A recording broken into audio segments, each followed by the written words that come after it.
Welcome back to Plowman's Backyard, and today we're taking advantage of the sun, and I'm going to hopefully get my turnip and the last of my beets out of the garden. I always wait for the turnip to get its first frost. I think it's probably got like 10 or 8 frosts. Just means it's going to be sweeter. I don't really have a place to store it yet, so I've been kind of waiting, getting all my canning done, getting all my bushel baskets used, getting everything used up so I can actually use my bushel baskets. So now that I've got 1 or 2 available and free, I'm going to take the turnip out.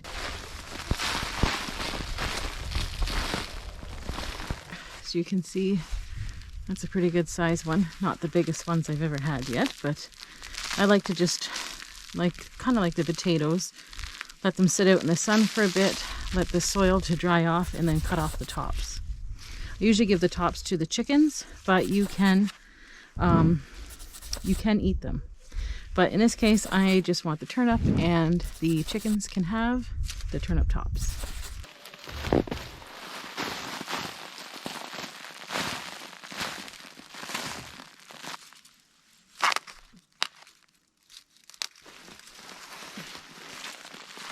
There's another good sized one.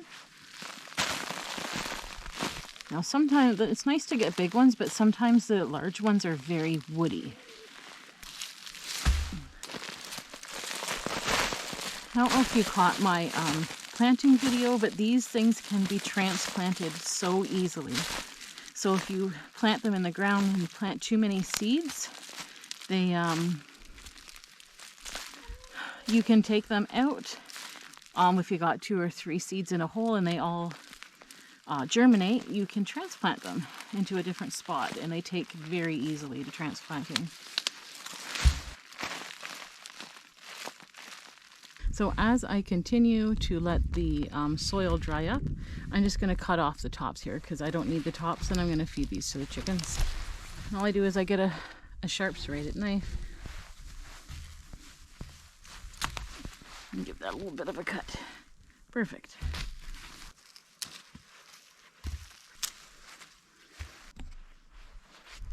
So this is my turnip crop for this year, and it is probably about 1/4 of the size as it was last year. I planted so many last year that I still have stuff in the freezer from last year, so I didn't want to plant so much this year. So anyways, we did get some good size ones. We use turnip a lot for soups in the winter, plus we love some mashed turnip as well. But most of our turnip goes to soups, as it just goes a bit further that way. All right, well, I hope you enjoyed our turnip harvest for this year. We didn't get as many as we normally get, but we also have lots and lots of turnip tops. So because I'm just going to be putting these directly into the freezer this year, I would like to learn how to do some waxing, as well as I did want to can some this year, but I'm running out of time. And I'm just going to put some of these in the freezer, as well as I'm going to cook some up for dinner tonight. So I'm just going to go ahead and cut off all of the roots. Normally you would leave that, but because, like I said, I'm just going to be putting them in the freezer this afternoon, I'm just going to cut them off, make it a little easier on myself. Now I am going to save a couple good sized ones. I did promise my aunt I'd bring her some. She loves turnip, but I don't believe she did a garden this year. And I'm going to bring her some fresh turnip, because anyone who's ever tried turnip, you cannot get better tasting turnip than that out of the garden. And as I call these turnip, because that's what I grew up calling them, they're actually, in fact, a rutabaga. As much of this prep work you can do outside as possible, the better, because it gets really messy in the house.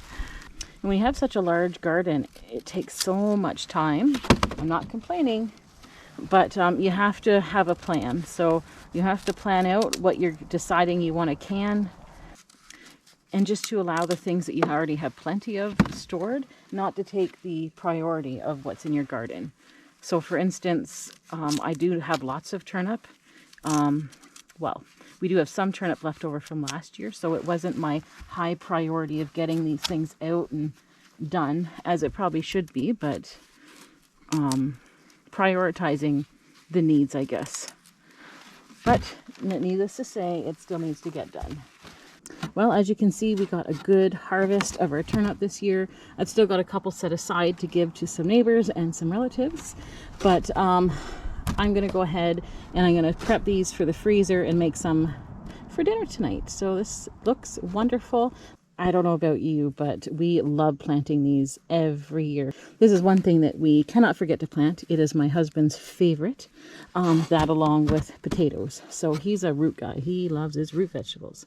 So once again, thanks for watching. I hope that you enjoyed our turnip harvest this year, and stay tuned. We're still not done canning yet, and we still have a little bit of garden cleanup to do. So thanks for watching, and hit that sub button, and till next time, happy harvesting.